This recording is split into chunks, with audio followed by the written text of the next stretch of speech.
Este episodio de Breaking Libre is brought to you by Fairground.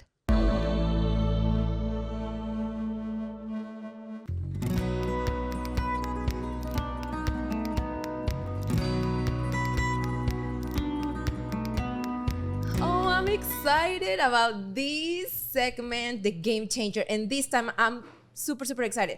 Let me tell you something before.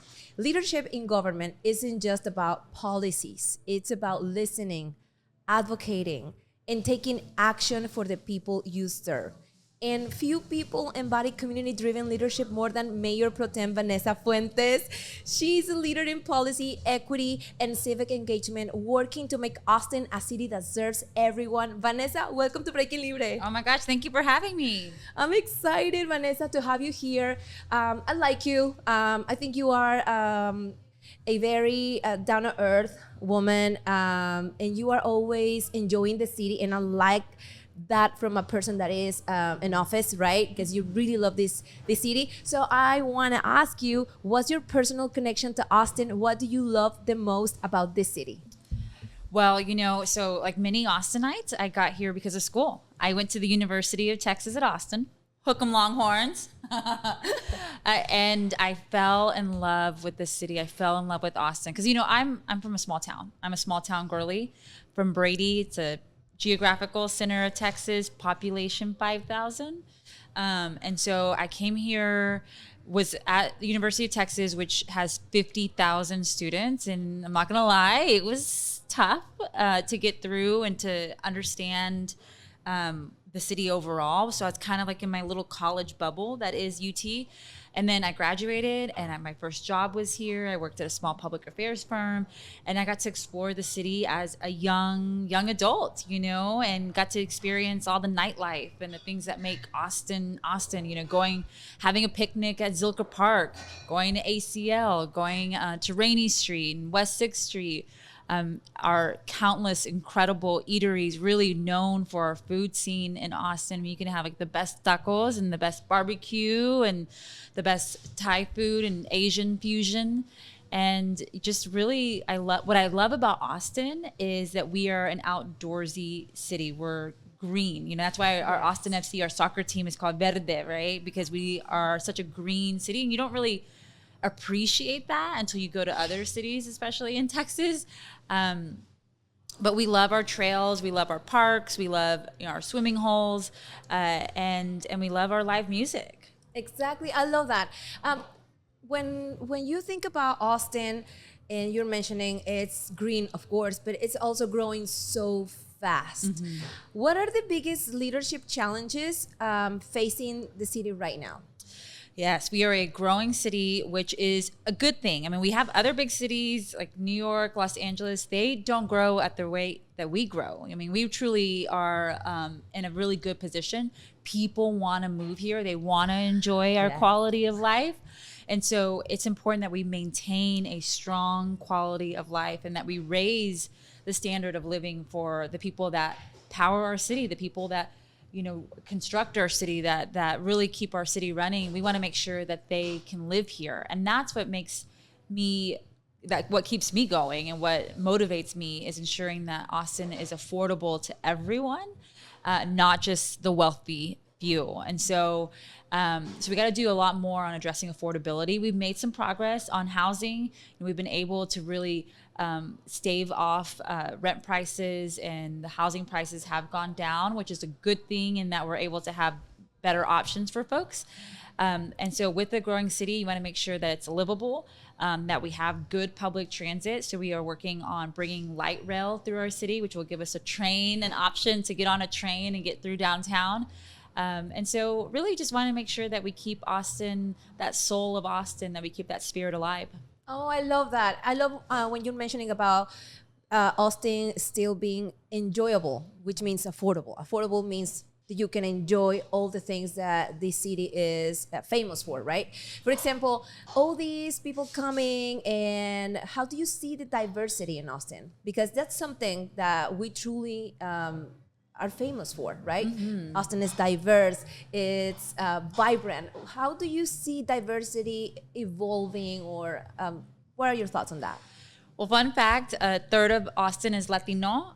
So, 1 in 3 of us have Hispanic Latino descent, and really just to me, it's important to uplift the Latino culture and to celebrate Latinidad. So certainly can count on me to do a lot around our Latino creative arts culture. We have Besame music festivals coming into town in a couple weeks. And then of course, when I think about diversity, I want to ensure that we have that we're welcoming to people from all different types of backgrounds. So we do have a rising Asian population. We're seeing a lot more Asian immigrants move into our city, and then on the flip side, we're seeing more and more of our Black community get priced out and having to move further out into the suburbs. So we have to ensure, like, and when we think about diversity, that we have spaces of recreation, that we're ensuring affordability for everyone, and that we remain welcoming. That to me is really important, because we celebrate, like, I view diversity as our strength, right? And so I want to make sure we keep that going. Oh, I love it. And how do you think Austin or Austinites are we maintaining our authenticity, our identity, regardless of people coming and going? What are we doing as a community, and also what are your plans in office to keep that? Yeah, so I'm a big supporter of cultural arts, and so we just started working with the short-term rentals to collect the hotel taxes, which not to get too policy wonk here, not to get too into policy details, but by making sure that we're capturing those local hotel tax dollars, which are basically tourist fees. Those dollars go to support cultural arts, so our live music venues, our artists, our historic preservation projects. And with that funding, we can support those organizations, those artists who keep Austin thriving. Now, we have things like South by right now. You can catch a live music show anywhere in our city, and I want to make sure that we keep those opportunities going. Oh, I love that, because we are a global destination with South by Southwest, ACL, F1. Mm-hmm. It's anything new that we don't know about yet that is coming to Austin? Well, let's see. Besame Music Festival, that's the second year. We had it last year, but that's a big one because it's nothing but Latino artists, right? So you Grupo Frontera, Mario Polido, or Bobby Polido, ¿quién más? Carol G was last year. We'll have to look at the lineup. Don't quote me on the lineup. All staples yes. in the Latino music. Yes, Tigres del Norte. I mean, just truly great Latino artists. But that is coming up in a couple weeks, and then we have MotoGP at Circuit of the Americas. So that's another big race that we're bringing in. And we'll see what else we can bring into Austin. Oh, I love it, Vanessa. Looking ahead in 10 or 20 years, what's your dream vision for Austin?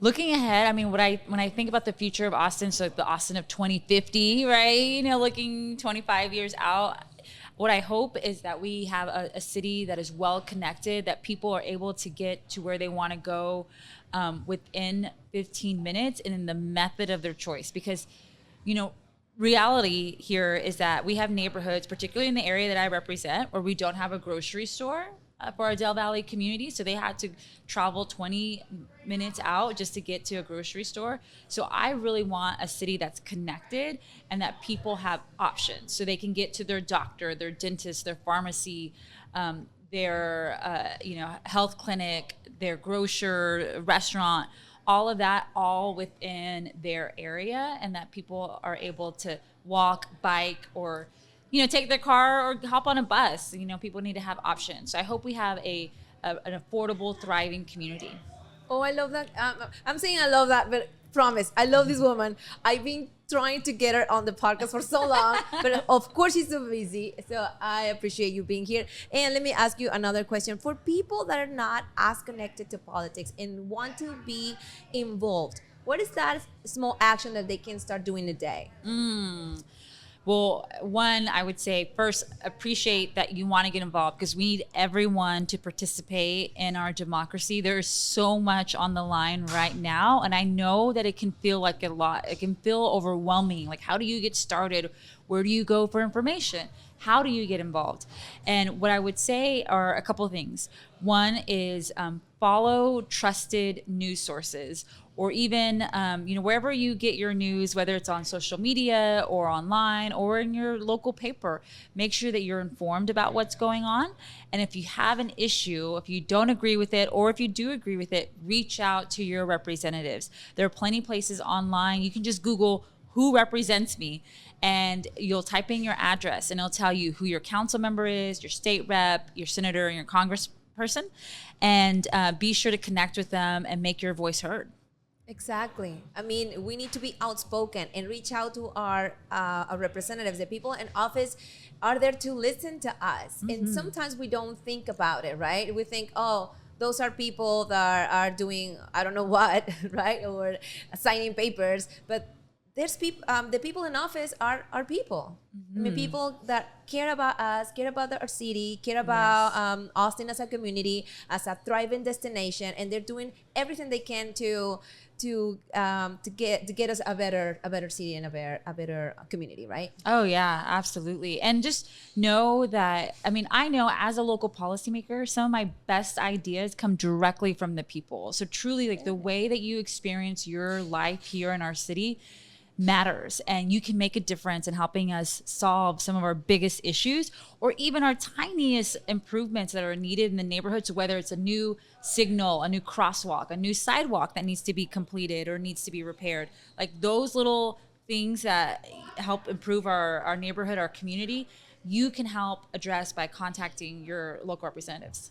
Absolutely. Okay, Vanessa, before we wrap up, let's have some fun with the this or that segment. Oh, okay.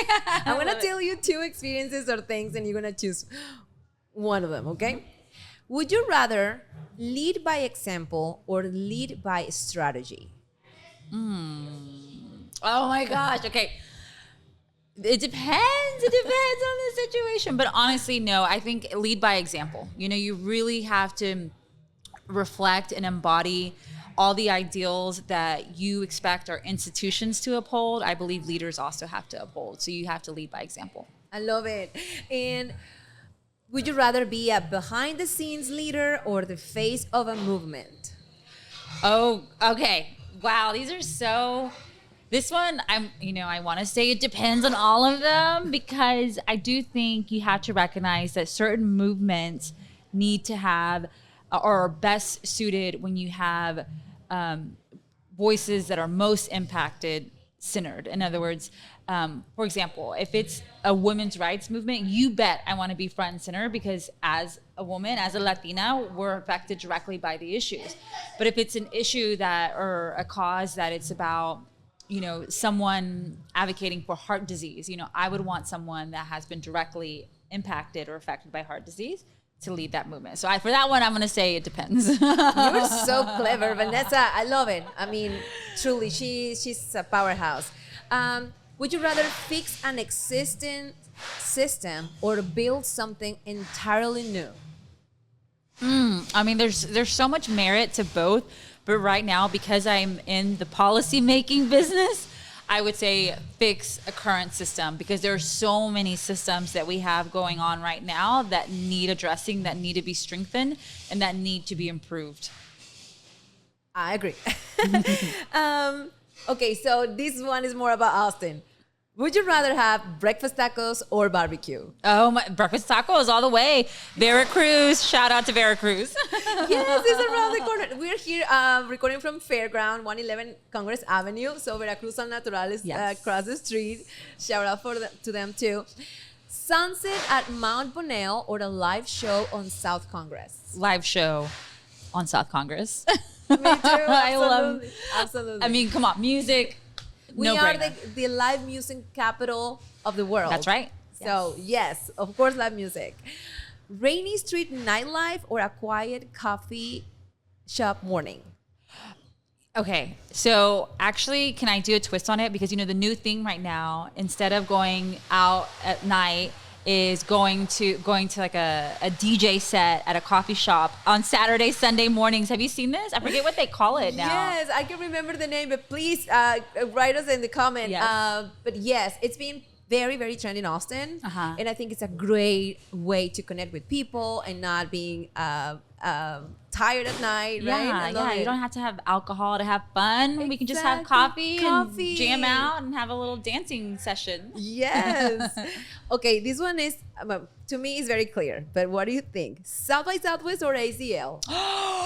What? That's like picking between children. You can't pick one. They're both so quintessential Austin. Okay, but because we're in South by, I'm gonna have to give it up for South by right now. Me too. I mean, I love ACL, but don't get me wrong. I'm not 20 anymore, so it's a commitment. Going to ACL is a commitment. I love it. It's amazing, and the energy too. But I think South by Southwest it has something for everyone. Yes, and that's why I love it so much, and I'm so excited to have South by Southwest growing and growing each year. And you know what? What I love about South by, not Southwest Airlines, South by Southwest, is that you can do a little bit of everything. You can go watch a new film. You can go catch a live show, or you can go listen to a panel and listen to thought leaders on any type of topic. Yeah, and also music. And music. It's not as big, right? But it has music too, and I love it. Well, now you know my feelings for South by Southwest. Okay, and the last one is Bad Bridge at dusk or Silker Park picnic. Oh my gosh. Okay. I just did a Silker Park picnic a couple weeks ago. I have not seen the bats in probably it's been years since I've seen the bats fly under the bridge, fly out from the bridge. So I'm gonna have to go with the bats this time because I need to do it again. My kids love it. Vanessa, you are a powerhouse. I like you. I mean, you are such a nice person and also so smart. And I'm so glad that you are here today. Oh, thank you. And I appreciate you. And thank you for doing this podcast and being a voice for our Latino community. Oh, thank you so much. I really love this podcast. What can I say? Yes. Thank you, Vanessa. And see you guys in the next episode.